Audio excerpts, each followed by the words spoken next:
Quand on possède une mini Z de chez Kyosho, on passe souvent à une série d'options différentes les unes des autres. Donc minivoiturerc.com propose des options Kyosho et à 99% atomique et 1% du PN Racing ou du GPM. Force est de reconnaître que Kyosho a une qualité de fabrication de haut niveau et surtout des notices d'une très grande qualité. Donc j'ai par exemple ici une notice pour monter un amortisseur à friction.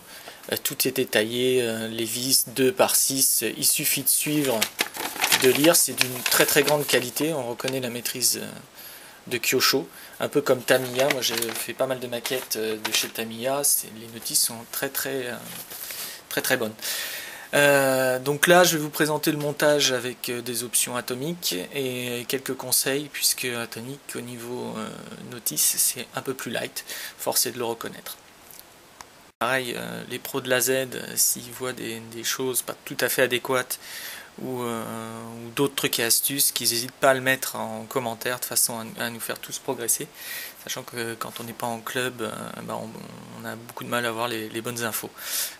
Donc l'idée c'est de faire profiter aussi la communauté de Zedder. Voilà.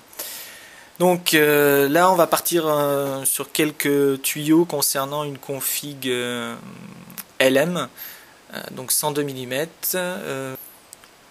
donc du pack stock, donc qui est composé d'un amortisseur à friction avec un réglage de hauteur du train arrière.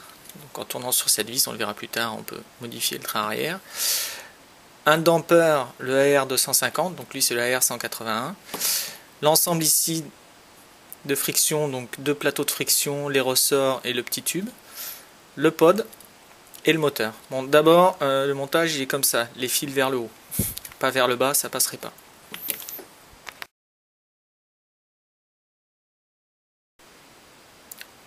Tout d'abord l'amortisseur à friction. Donc vous avez le support alu. Vous mettez la rotule à l'intérieur du support alu.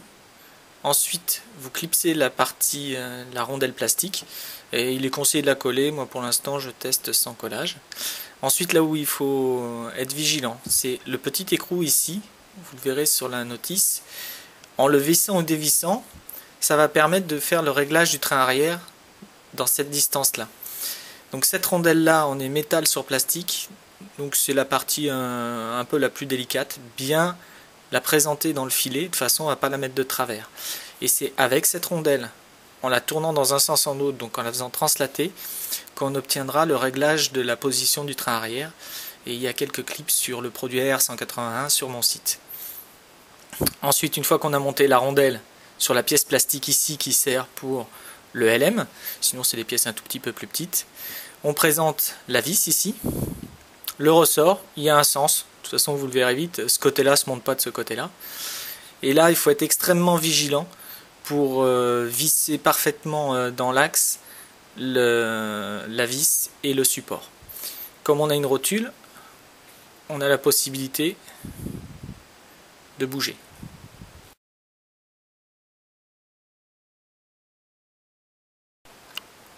Tout d'abord le pod spécifique LM.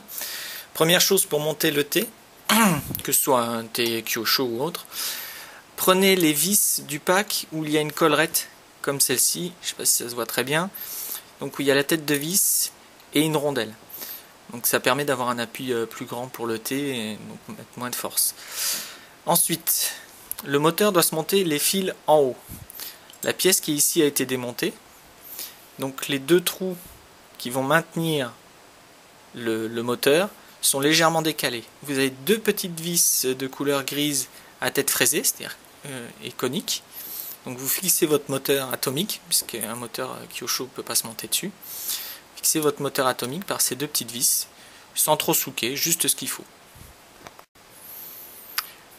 Ensuite, vous positionnez votre moteur et vous refixez avec deux vis à collerette qui sont assez longues par rapport aux autres, sachant qu'il y en a une toute petite là qui va servir après. Donc vous refixez ce moteur de cette façon. Et après, quand vous montrez votre différentiel et le pignon, vous avez des gorges ici qui permettent en dévissant de translater le moteur et donc d'ajuster l'entredent entre le différentiel et le pignon. Donc en jouant sur ces vis, vous les desserrez. Vous jouez sur la translation du moteur, donc l'écartement entre l'axe du moteur et l'axe du différentiel pour ajuster votre entredent.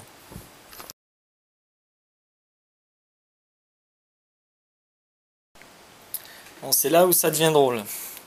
Ici, c'est le tube pour l'amortisseur, le AR52. Donc on va le prendre de cette façon avec l'épaulement ici. On prend un ressort, j'ai pris un moyen du kit AR057. On le positionne.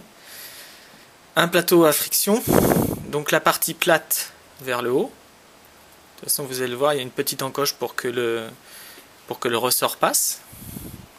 Ensuite, de cette façon-là, quand vous avez monté le AR250, je vous avais dit que ça deviendrait drôle.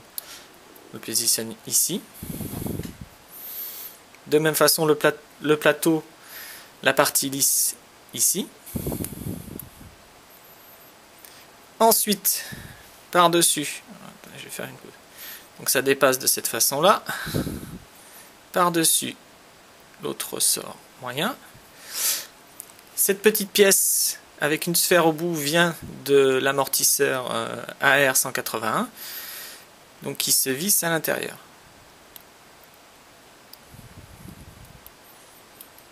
Donc on visse à la main au début. L'épaulement est ici. Les deux plateaux, la face lisse sur le plateau AR250 et ici la vis avec la sphère de ce côté-là. Donc les ressorts sont calés et on a bien l'aspect amortissement.